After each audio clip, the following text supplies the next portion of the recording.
Welcome to new TV Telugu. Telangana ముఖ్యమంత్రి రేవంత్ రెడ్డి మంత్రి ఉత్తమ్ కుమార్ రెడ్డి ముంబైలో పర్యటించనున్నారు. ముంబైలో పలు కార్యక్రమాల్లో పాల్గొననున్నారు.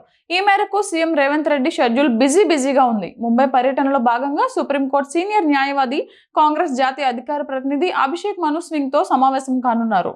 ఆంధ్రప్రదేశ్ ప్రభుత్వం చేపట్టిన పోలవరం ప్రాజెక్టు, నల్లమల సాగర్ ప్రాజెక్టులపై సుప్రీంకోర్టులో జరగనున్న విచారణ నేపథ్యంలో తెలంగాణ ప్రభుత్వం కీలక అడుగులు వేస్తోంది. ఈ నేపథ్యంలో తెలంగాణ ముఖ్యమంత్రి రేవంత్ రెడ్డి, నీటిపారుదల శాఖ మంత్రి ఉత్తమ్ కుమార్ రెడ్డిలు సుప్రీంకోర్టు సీనియర్ న్యాయవాది, కాంగ్రెస్ జాతీయ అధికార ప్రతినిధి అభిషేక్ మను సింగ్తో కీలక భేటీకి సిద్ధమయ్యారు. ఈ సమావేశం ఉదయం 11:30 ముంబైలో జరగనుంది. ఇప్పటికే సీఎం రేవంత్ రెడ్డి, మంత్రి ఉత్తమ్ కుమార్ రెడ్డిలు ముంబైకి చేరుకున్నారు. సుప్రీంకోర్టులో జరగనున్న విచారణకు ముందు తెలంగాణ ప్రభుత్వ పక్షాన వినిపించాల్సిన వాదనలపై ఈ సమావేశంలో విస్తృతంగా చర్చించనున్నారు.